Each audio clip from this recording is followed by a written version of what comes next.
I'm saying is I got sponsorship over here. StreamYard.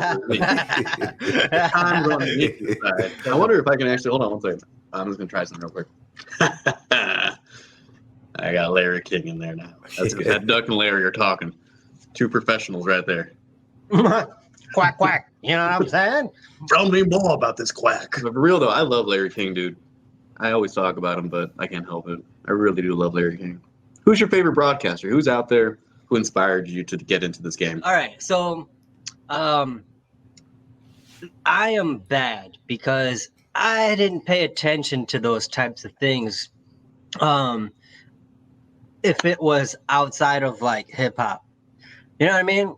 No, that counts. Like the world outside of hip hop was back burner to me. So it didn't matter who was a legend in the broadcast game or acting. Like I love movies, but I don't know my top 10 or I don't know a good director or you know what I mean? Yeah.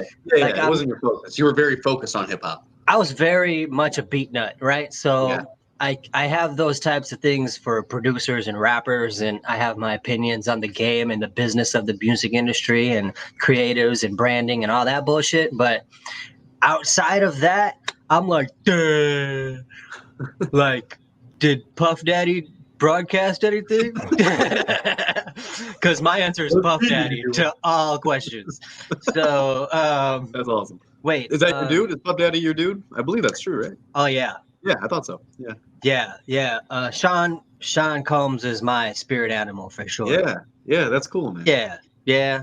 He's impressive as hell. Really impressive. Very impressive. In all categories, which is exactly. He's had his go in literally every realm of that world and beyond. So right, and he's always been that brand in every category that he has entered. True. To me, that is the biggest thing when you don't have to change who you are. It's like it's like Master P. You know what I mean? Percy Miller went through every game and was a successful player in every game that he played, and he was Master P the whole time. He didn't ever went by Percy Miller. You know what I'm saying? Like, I mean, like, even though like Puff Daddy did change his name a couple of times. Yeah, but that was in his brand. Yeah, it was. That's what was impressive about. He was able to change it, and then at the same time, do so many. Like when he was in that one movie, Get Him to the Greek. Yeah. You guys see that one? Yes. I thought that was so impressive. I thought that was very actually cool. Hilarious movie. I know. He was extremely funny in that. And I'm like, you are like not. I don't want to. You're not jeopardizing your brand. You are taking a huge risk with your brand. But I think he knew he was always going to be fine because he was so. Yeah, and he nailed it. Right. Well, I'll put it this way. That's okay. So that movie is cool, but he did play Puff Daddy in it. True. Right. Have you seen Carlo's Way? Not Carlito's Way, but Carlito's Way. Carlito's Way. Yeah, sorry. I love Carlito's Way. So there was a remake with Puff Daddy in it. Oh, I have not seen that, but I heard about it. And I'm telling you, he's nice in that movie. Yeah. I am biased, right? So I'll watch it though. So Larry King is that guy for you, huh, Habibi? Partially, yeah, big time. Partially. You know, I don't know why he was that guy. I think, you know what? I think I do know why. So TV was not a very big thing in my house growing up. Only way we managed to watch TV on a weeknight in particular was if you watched the news and you stuck around for the 10 o'clock the Tonight Show. Yeah. And then Seinfeld, which was right afterwards. So in my head, like news and comedy were already kind of merging at a young age. Really. Yeah, very and Larry King was the total epitome of that combination. He was a news guy. Yeah, he was on CNN, but he was able to laugh it up with Don Rickles like nobody else. If you watch a Larry King interview with Don Rickles, you will never be depressed ever. Well, I mean, yeah, Don Rickles is funny motherfucker too. The very best. I still watch his stuff. So Larry King was funny when he spoke to like funny people, or did he have? There was something in him that was, to me, it was always obvious that there was some kind of comedian inside of Larry King himself. He never went out, but until later, he started doing comedy. I was like, this makes so much sense to me. It makes he did. Sense to you know, because he's friends with those guys, you know, from that era. So I got hip to Larry way late. Yeah. Like last through the decade comedy. late. No, just in life. Like I got hip to him, right? Like I always knew he was a Larry King, but like I said earlier, like I didn't really pay attention to cats, right? Right. So in the last 10 years where I'm taking more of life in, I'm learning more about these like, you know, significant people. Right. And you know, it's like I think at a certain point it looks as though like, why do I need to learn about these guys? They're just, I mean, old white dudes who got really famous and are just staying famous because they were famous. But the truth is, he actually is really skilled as an interviewer. Okay, so you guys saw that show, right?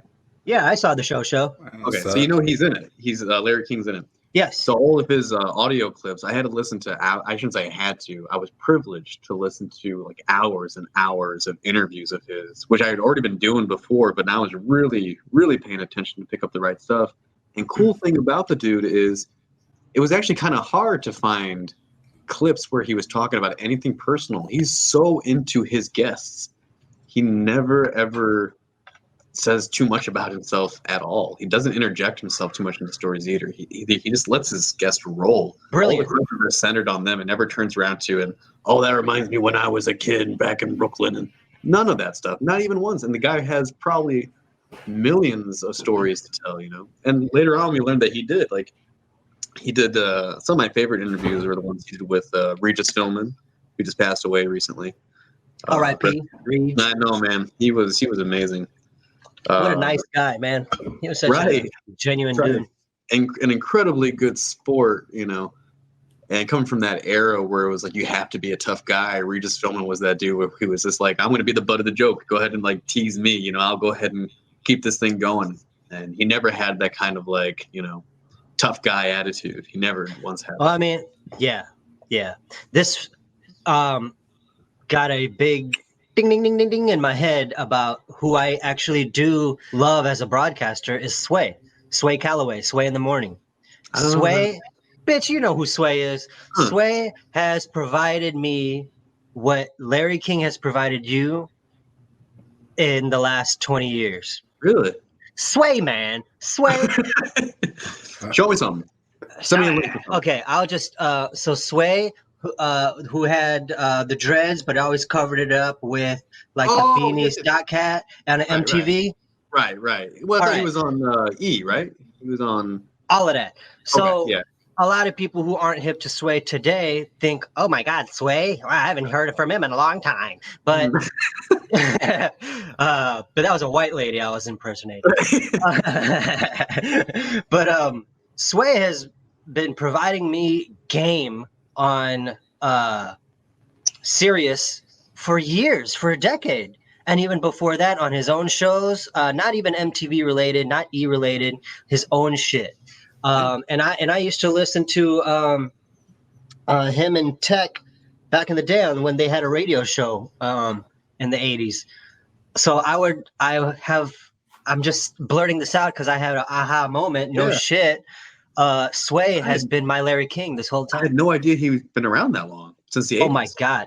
Not only that, since solidified since the 80s. But not only that, well, in the 80s, he was a rapper too, and he was with the crew, but he was always a student of the game, and he was always just a nice. Cool, he was just a very student of hip hop, right, as a religion, and so rap doesn't work out for everybody, and so it kind of worked out for him as far as connections and networking goes. And then him and his DJ got together and did a radio show where all dope artists came because they fucked with Sway, right?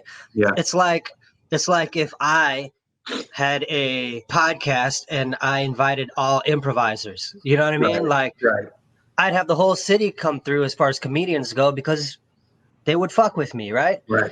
So I would get these awesome freestyles and awesome interviews from cats that people are looking and paying attention to, just because they're cool with me. They would never do it for a Larry King. Yeah, I don't know, man. Larry's got a lot of pull, man. Larry's got a lot of pull. I know, of course, but it's not his niche. they're not like Meek Mill wouldn't pull up on Larry King and be like, "Hey, yo, Larry, I'm about to spit this hot fire," but he has actually, and people have. That's what I'm saying. And rappers have. You're right. Larry King attracts the most wide, but yeah, you get what I'm saying. So yes. So and fast forward today, Sway in the morning on Sirius XM radio, on Shade 45. It's Eminem's radio station on Sirius. Has successfully one of the best shows for the last decade. That's cool. The dopest artists come, people you don't know. A couple of my friends have been featured on his show, on some new artists to pay attention to type segment. Mm-hmm. It's just that's what you feel of Larry King is what I feel for Calloway. Yeah,